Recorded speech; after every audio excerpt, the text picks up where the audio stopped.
Hello, and welcome to this episode of the Total Podcast with me, your host, Phil Scott.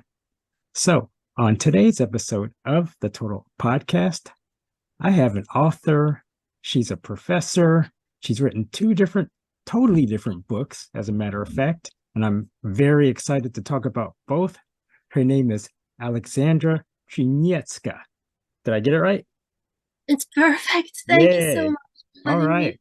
Well, it's nice to meet you, Aleksandra, and thank you so much for coming on the podcast today and agreeing to do it. I'm really, really jazzed and excited that you're on here. So thank you, Aleksandra. Thank you so much for having me. I'm so honored and so happy to join you today. You're welcome. And this is interesting too, because there's a huge time difference between us. It's like 9 hours. So where I am right now, it's about 8:50, well, 8:45 in the morning. And what is it, like 5:45 about your time? 5:45 p.m. Yes, yes. Wow. It's Wow. totally different. Yes. Yeah. So It's it still takes the a same day. yeah, it takes a little coordination to do this, but it's totally worth it, and I'm totally honored to have you on. So thank you. Likewise, thank you so much. I'm so honored to be here today. Oh, Thank you so much for inviting me. you're very welcome, Alexandra. So first of all, tell us a little bit about your background, where you were born, where you went to school, and where you grew up, and just things like that, and then we'll expand from there. Okay, thank you so much. I was born in Genoa, in Italy, and then my parents and I moved to Poland. So I spent the rest of my life growing up in Poland, and I went to school in Lublin, which is a city in the southeast of Poland. And actually, I am based in Lublin. And it became also this special city that inspires me to write and to create because I discovered it has a very creative spirit in a way. It's such a magical city. And you can see it even now when it started snowing just the other day. It's like a dreamland for writers. Wow. So every season is very special here, and I just stayed here, and just then I just graduated from Maria Curie-Skłodowska University in Lublin. I also did my PhD there. I also did a part of my studies in the Kapodistrian University of Athens, and in Greece. And here I am, just Wow. just working at university. Well, you've got quite the resume, I must say.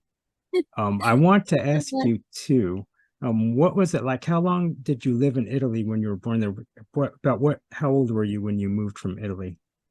Thank you. Actually, I've been there just like for 2 years, so it's been very short. I don't remember a lot, So you don't remember a but lot about Italy. yes, yes, Oh, yeah. And then we just moved here, and here I am. ah. And what would you say in terms of your schooling? What do you think was the some of the most valuable things you learned in school and college and getting your PhD? Oh, thank you. Wow, it's a wonderful, it's a big question. All the things. First of all, I had some teachers on my way who, like a couple of teachers who really inspired me to pursue knowledge, but in a very interesting way. For instance, I remember in high school, I had a wonderful history teacher, and she deeply inspired me to study history. But she was this type of person that could really make this history like she would bring it to life. It became a part of the story that we experience on daily basis. It was beautiful. I mean, I had never before encountered anyone who would be so genuine and so like fascinated by this topic that she would just like almost literally take us with her there, and we would dive into the history. I remember I loved it so much that I even illustrated my notebook with the scenes from the past that she was just talking about. And then when I went to university, I've just met so many wonderful like people, colleagues, teachers, professors, fellow students, and I just discovered like, wow, what a great community it is here. I just want to stay here. I just want to be so excited about literature as we are. And I find it very motivating. So I'm just so honored to be there. And I think I am really blessed to have such a positive environment, because it doesn't happen like every time. So I think it's a blessing, because it really helped me to just pursue my hobbies, my passion in terms of writing, in terms of my literary interests. I think it's very important, you know, the colleagues, the fellow students, fellow colleagues, they can really motivate you to pursue your own passion.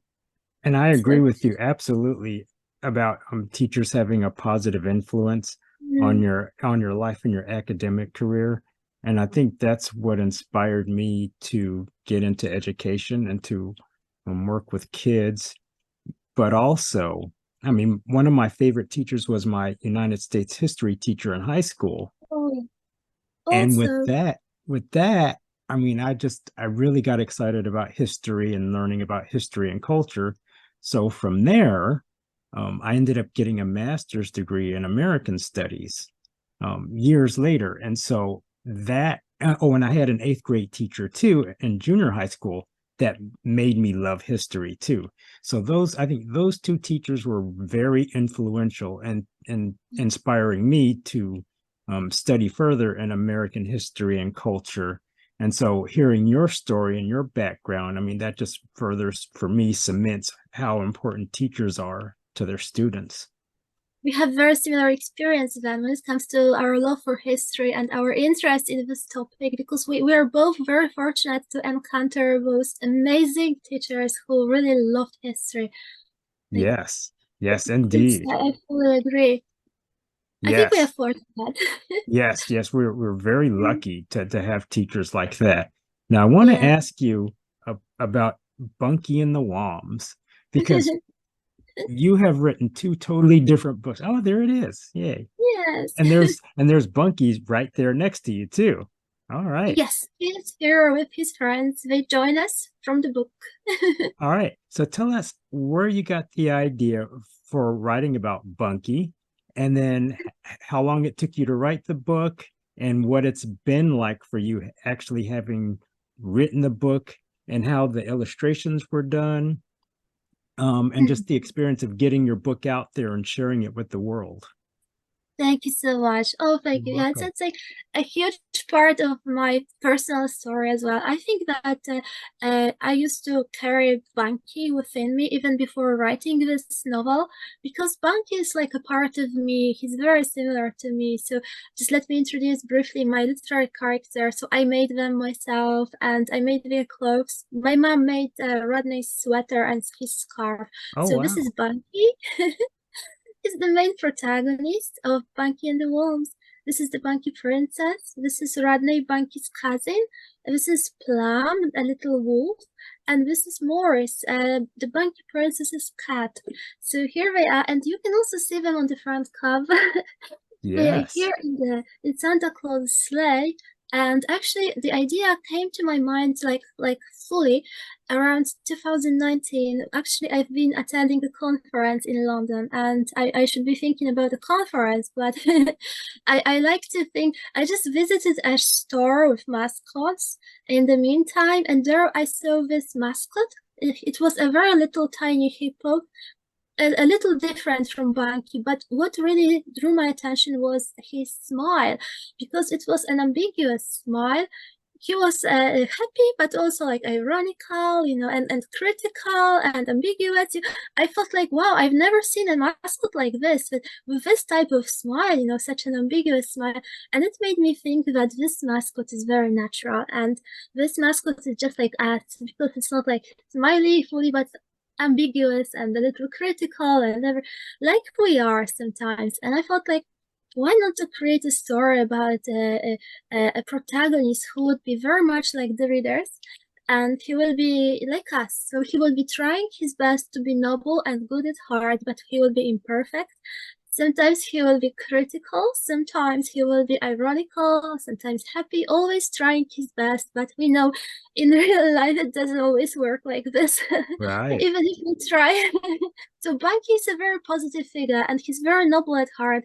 But of course, he has his imperfections, just as we do. So I wanted to create this imperfect Christmas hero for everybody that would be our friend.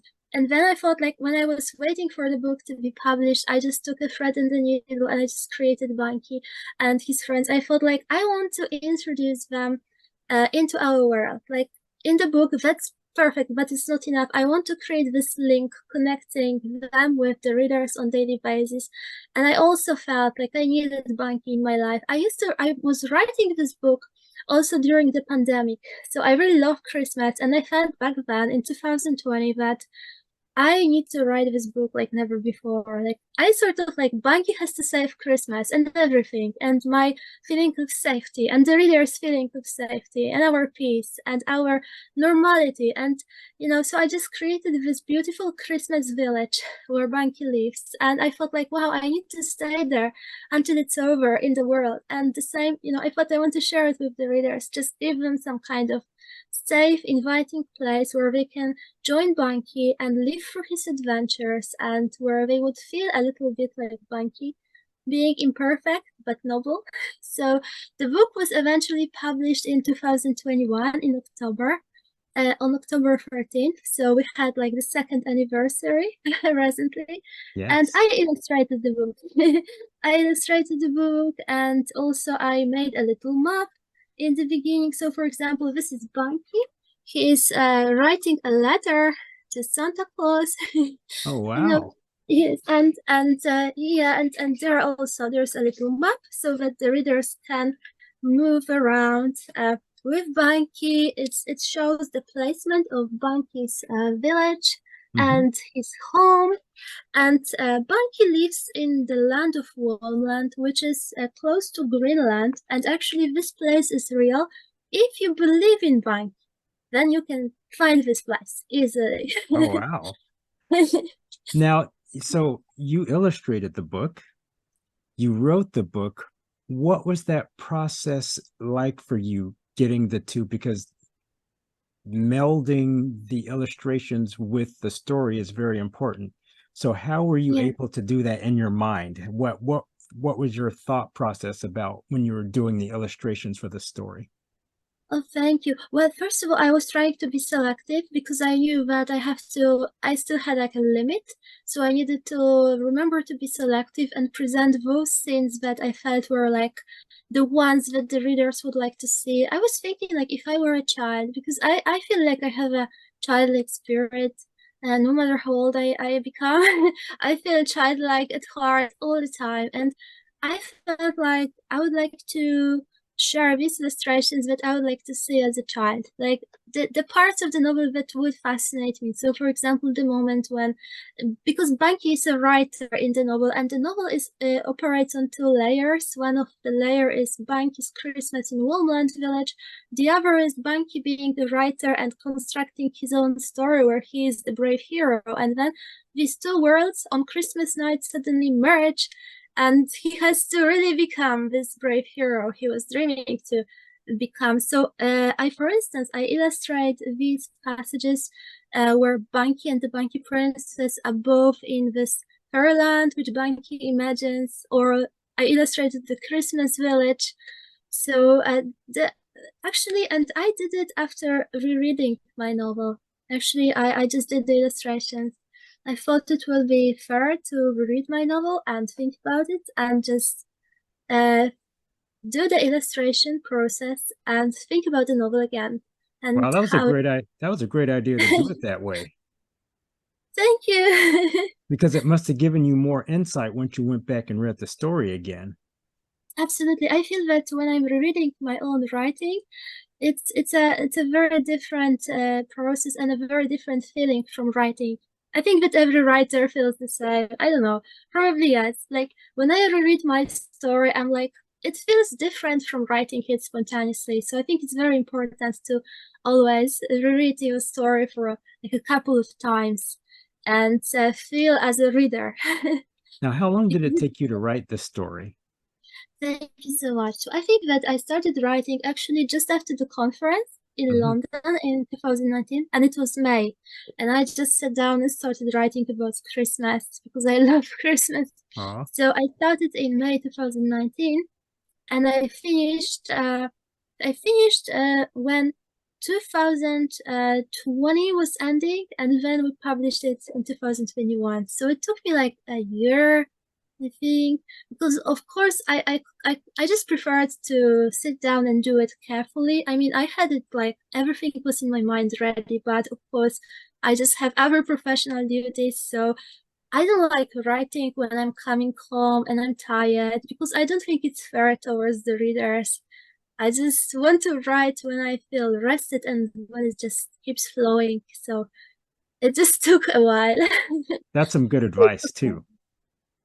Oh, Because thank you. Yeah, because yeah, because it's hard when like you said, when you're tired and exhausted for mhm, the ideas to just flow.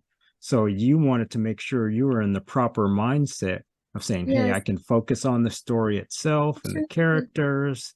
And I think that helps you write a better story too. Absolutely. I never write when I'm tired, and I never write when I'm not doing something like multitasking with my writing. So it always takes me a lot of time to like produce a piece of writing, but I don't see myself like spending my day doing some professional things and then something else and then writing. If it's about writing, the whole day has to be about writing. I know that we have different writing styles as writers, and I believe that all of them are just wonderful because everybody is different and everybody needs to do it differently. Some writers, I feel they even enjoy writing after a tough day or a difficult day because it helps them to even write better. But for me, it's like I am just so, I don't know, like concentrated on one thing when it comes to writing. So wherever it's a book, it's a paper or whatever, a workshop, I need the whole day to dedicate to writing.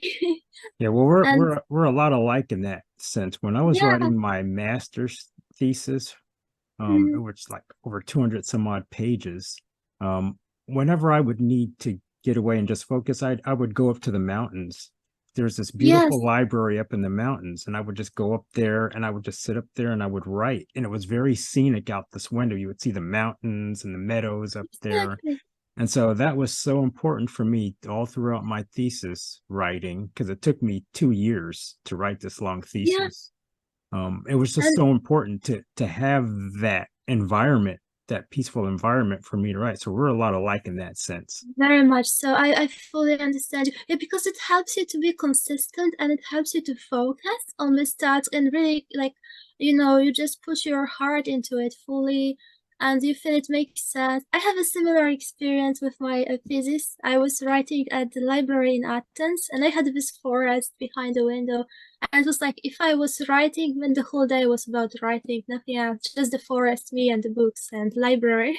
Oh, that's So awesome. very similar, very similar. I don't know how to do multitasking when I do writing. Yeah, it's hard, isn't it? It's hard to do It that. is, or your work will have an inferior quality. I mean, in my case, I guess it would if I did that. So Now I feel tell me, similar. Paul, now tell me, for you, have you had a chance to read any of your book to kids and to students? And what has that experience been like for you? Oh, thank you so much. I am so honored because I could do that. And actually, last December and January, I've spent my time at work, but also after work, I used to go and visit some students at schools in Lublin and read Bunky and the Walms to them, and it was just magical, just magical. And I'm going to meet some primary school students this week as well, so I'm just looking forward to it very much. I also had like some online reading events where I was reading for children, like just in the way we are talking now, and it was beautiful too. I feel actually I this book was published when the pandemic was still quite important when it comes to our daily life, and I felt sad because I couldn't connect with my readers. I feel that the book is incomplete unless I can connect with my readers because I wrote it for other readers, for children, even for adults. I wrote it for everybody. I wanted to connect with them like on a personal level. I needed it. So when I could finally go and visit children's school or high school students and adults as well. I had the privilege of reading my book, presenting my book in Tregel's Lodge book club. So through the internet, these were like the most magical moments because it offered me this feeling that writing this book was really made perfect sense. And I was so excited that I found readers who felt the same as I did about, Christmas or the world of like goodness and kindness, or, bought Bunky or felt like Bunky. And I was so happy when they laughed. When I wrote, I was hoping they would laugh then, and they laughed. And I was like, my goodness, I just feel so fulfilled in life because I just wanted to share something positive and something good and something noble with those who need it, because I think that's what we need. So these are actually the best moments when I can just take my book and just share it with the readers. You seem like a very happy, positive person, and that comes through in your writing. Thank you so much. Oh, you're welcome. Well, and it makes your readers, and it makes me happy just interviewing you, because you can see that energy and spirit, and your Instagram page is full of that too. I mean, I just think Thank it's you so much. wonderful. Bunky is mainly, he's the one who's just doing everything there and posting and doing the stories. I'm just I'm just checking later what he did, but he's Oh, but I love that positivity that you have. It's infectious. yeah. I mean, and it just lights up a room. So don't ever lose that. That's Thank you awesome. so much. I hope not. I just like, things we know in the world are so difficult, so I just hold on to Bunky. And I just think that's what everybody should do. Like we can just create this safe world for us, for our friends, for our families, for those who are important to us, and just hold on to it and keep it inside. And now that it's the Christmas season, it must be even extra special to you to be able to share your book with children. Oh, very much so. Thank you. Yes, yes, it is. I love Christmas. I always loved Christmas. And actually, I depicted in Bunky and the Walms. It starts with Bunky's Christmas before he became this brave hero in the actual world. And I depicted the perfect Christmas I remember, and the perfect Christmas which I want to just keep for the future. I always want this tradition to continue. And actually, how I define Christmas, this is the book for every reader, regardless of where the reader lives, or anything, because Christmas for me and in this book is this inner feeling of joy, of being curious about the world and interested in it in a positive way, of having empathy, of having this inner kindness towards everybody. And I think that this is the most prominent during Christmas. I mean, everybody is interested in this then, especially. But I think this is so universal. So this is actually like Christmas is for everybody in this sense, because it's the feeling from coming from within. And in this way, we can always have Christmas. And of course, I am very excited about Christmas coming now. And I always am. So it's What? just less than 40 days already. Yes, well, it's my favorite time of year. And here in the Oh, West, I grew up in Missouri. And so we had snow back there where I live now in California. There's no snow unless you go up to the mountains. You go up oh, to the mountains, there's snow. But back in the Midwest, we had snowy winters, and some Christmases we would have snow and some we wouldn't, but I always cherished the ones that we had snow. I always loved that.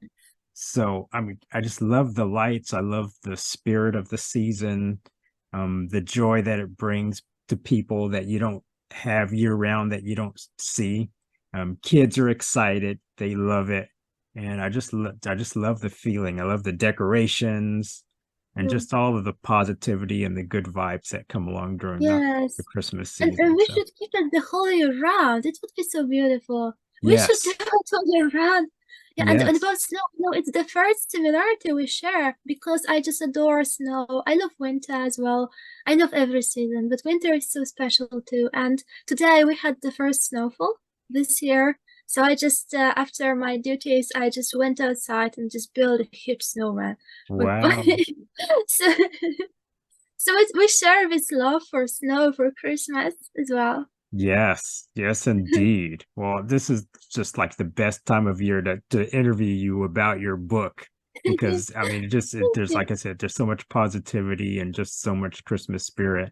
So it's awesome. Now, I wanted to ask you too, is there going to be a sequel? Are you going to write Oh, another thank Bunky you. book? Thank you. Actually, Bunky and I are in the middle of secret activities involving the sequel. Oh, So, all of right. course, because I feel like Bunky needs to be a complete character, and he's so close to my heart. So he's like a part of me, and I hope that the sequel will make him like a fuller character. But so I also hope that the sequel will also bring more positivity and goodness and kindness and peace to the readers. I mean, I hope so.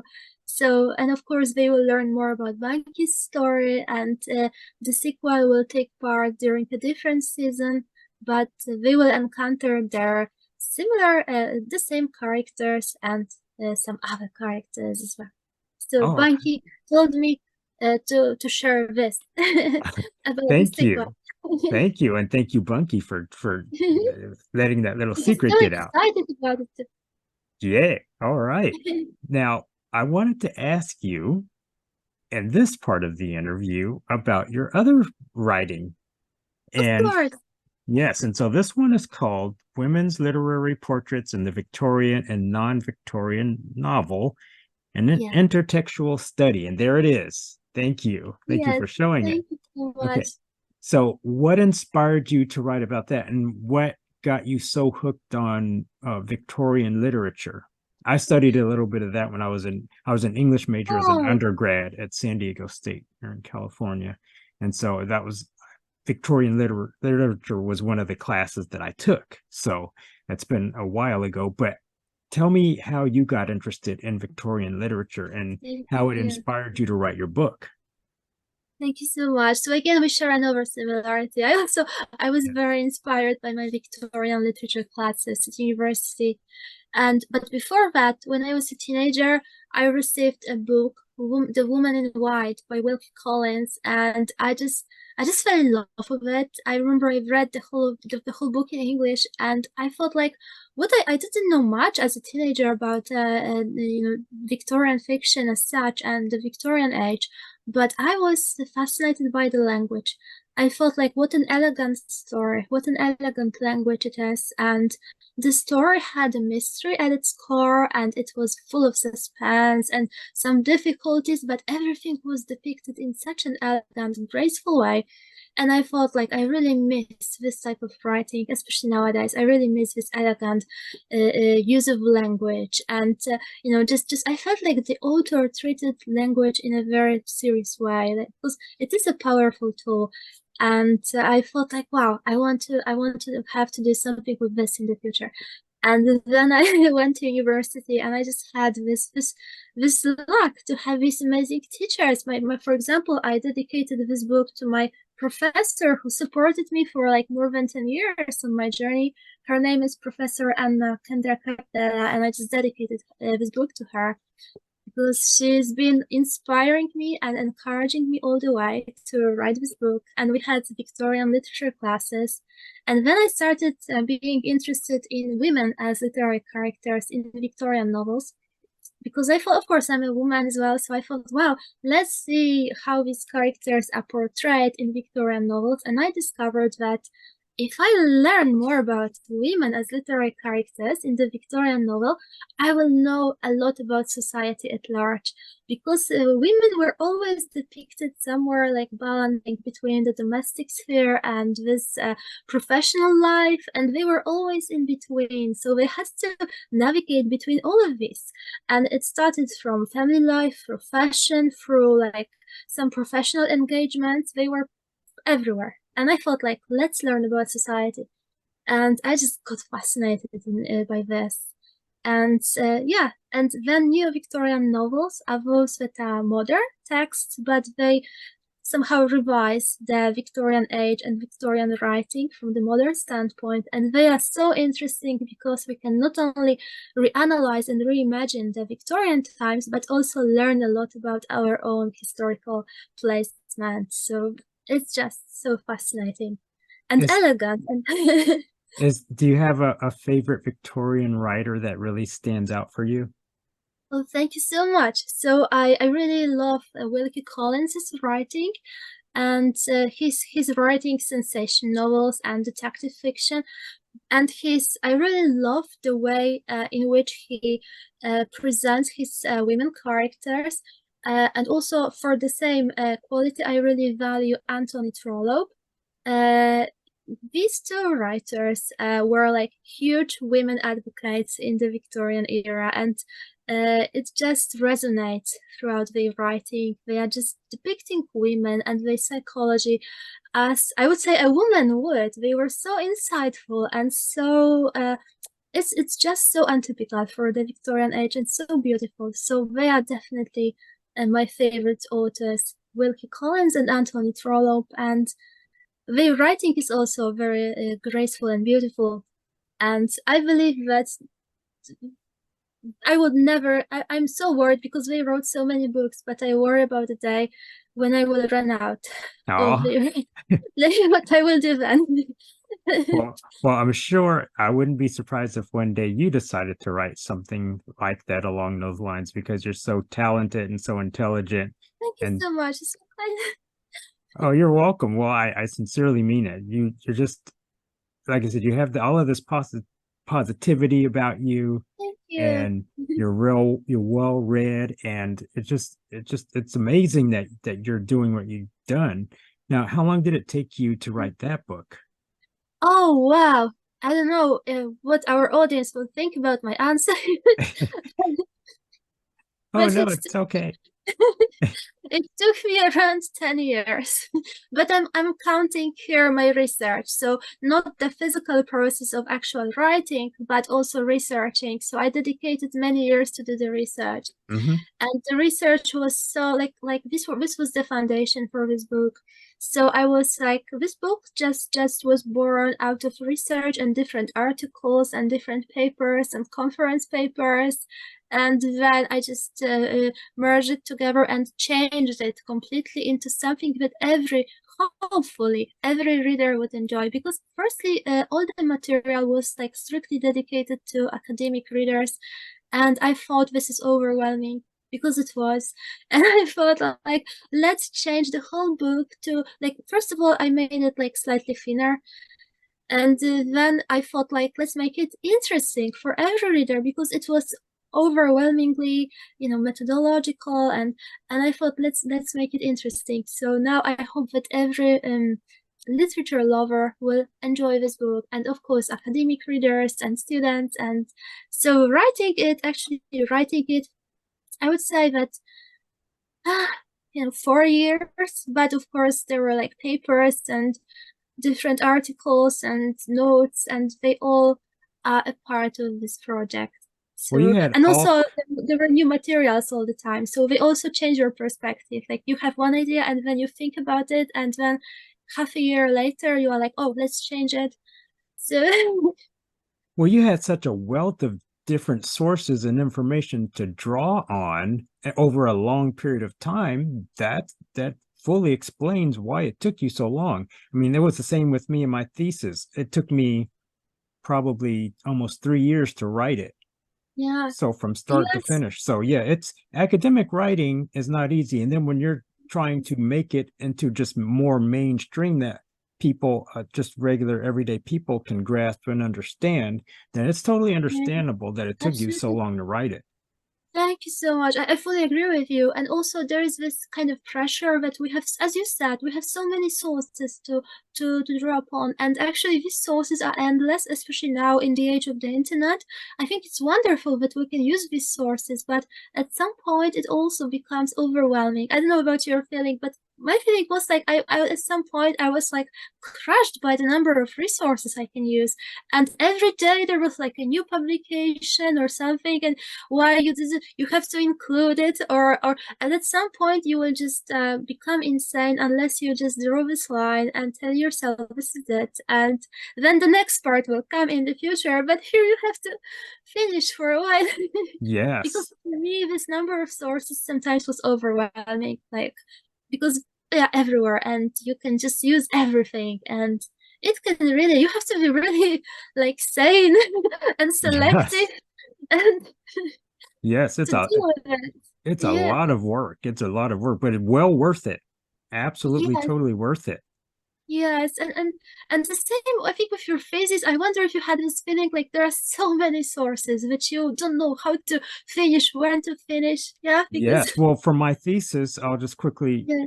tell you, one chapter is on Corvettes and Mustangs. These are cars and motion pictures and Ah, in films, and then how women are represented with oh, with the cars. And then I did a chapter on Corvette and Mustang clubs. And so, I mean, I had to go to magazines, to movies, to every source you could think of, internet research.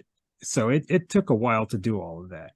It took a long and this is time. such a fascinating topic, really, and such a fascinating research. And also, you have women as, protagonists in your thesis as well. So we have Yes. another similarity.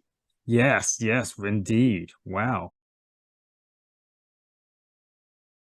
Okay, so now, Alexandra, I wanted to ask you, before we wrap up our interview, which I've just incredibly enjoyed doing. Thank you for doing it. I Thank you mean, so much. this has been so Likewise. awesome. I wanted to ask you, what is your website? And you have an Instagram as well, and would you share that with our viewers and listeners? Thank you so much. So I would like to invite our audience to join Bunky and me at our website. So Bunky is taking care of the website and I'm just there additionally. So it's aleksandratriniecka.com. So you can find there more about Bunky, his story, our blog, our books. We also have a link with Bunky mascots that can be like a gift together with a book. And also we have a YouTube channel link there where especially our youngest readers, but also the readers of all ages, can watch Bunky's all year round YouTube adventures. And my Instagram is Aleksandra Tryniecka, just one line, my name and surname. And also I have Twitter, which is A Tryniecka.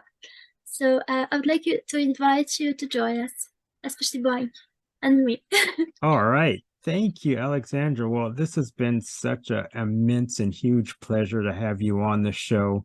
Um, Thank you like so I much. said, your Bunky story is fascinating and interesting, and in your own academic background and hearing about your other writing has just been fantastic. So, Alexandra, thank you so Yeah. very much for doing the podcast today. It's been, like I said, my pleasure, my honor, and a real privilege to have you on. So, thank you very much.